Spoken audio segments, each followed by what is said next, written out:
Hi everyone! Have you ever thought what would happen if you were unable to make any decisions yourself at all? I'm not talking about which restaurant to go to this weekend, but what would you do, for example, if you had an accident or were unconscious in hospital, or worse still, you got dementia? Who would pay the bills? How would anything be done in your name? There is a solution. If I can persuade just one person to take out what's called a lasting power of attorney, then my life's work will be done. No, seriously, what the heck is a lasting power of attorney in the first place, and why should you get one? Well, in this video, we'll find out. I'm Anthony, and as always, we're talking money.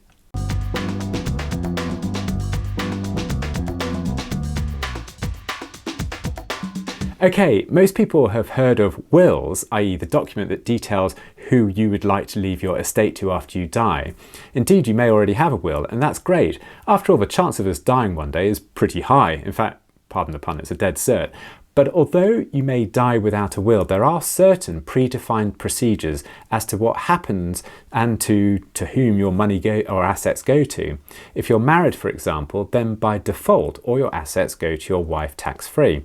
If you don't have a wife but do have children, then they get your estate. The problems tend to arise if you die without a will when you have, say, remarried or cohabit and haven't made provisions for your children, or if you have a burning desire to leave your estate to some other person or some other cause. However, it becomes a little more tricky if for any reason you become incapacitated but are still alive. Although this scenario may never happen, fingers crossed it never will, but then again, how many of us take out insurance to cover eventualities we hope never happen? There are no real set procedures as to how others can access your money or assets. You may think that this is a good thing. After all, you don't want anyone to spend your money if you're unconscious in a hospital bed, do you? But what happens if you're in a coma or get dementia? Surely it's a good idea if someone is still able to pay the bills and, maybe more importantly, make decisions about your health and well-being if you're no longer able to do so yourself. And before you ask, your wife or husband or children do not have the automatic legal right to act on your behalf. That's right, if all your household bills are paid from one partner's account, the other half may not be able to pay for anything if they don't have funds themselves. That's quite a scary thought, really. Also, your wife may have no say in what medical procedures you have. Anyway, that's where lasting power of attorneys kick in. Now, I'll preface the next bit by saying that it's always a good idea to take independent advice here rather than taking the say-so of someone off the internet.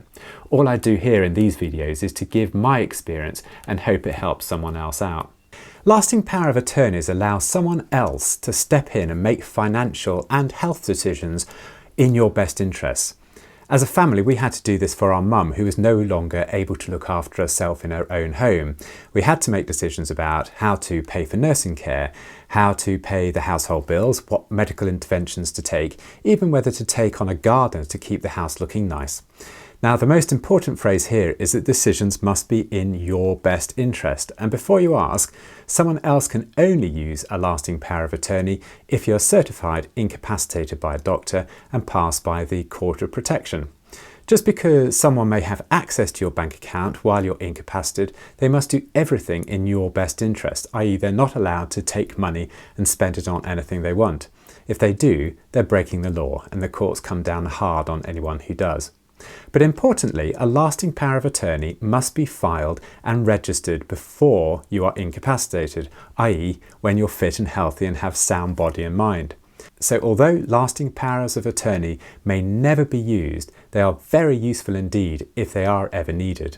Back before October 2007, the process of creating a power of attorney was much simpler. They were known then as enduring powers of attorney and basically covered everything, and the forms were pretty simple. But all that changed from that date. Now there are two powers of attorneys you've got to consider. Let's just call them LPAs for short. One is for finance and the other is for health and well-being. You can take out one or the other, or more normally you can take them both out at the same time. The process can be started online on the government's LPA portal, and the process is fairly straightforward but a little bit more involved. You first create an LPA account with a simple login and password access. You can access the site in future to carry on filling in the forms if you have to leave the process halfway through. The cost of taking out an LPA is £80 per person, so if you want to take both a finance and a health LPA out, it's going to cost you £160. Now the questions are pretty straightforward, but the terminology can be a bit confusing. There are basically three main people that can be involved in an LPA. The most important is the donor. This is the person who's setting up the LPA and is basically the one the LPA relates to, i.e. you, if you're going to be taking out an LPA. Secondly is what's called the attorney. This is the person who's acting on the donor's behalf if the donor becomes incapacitated.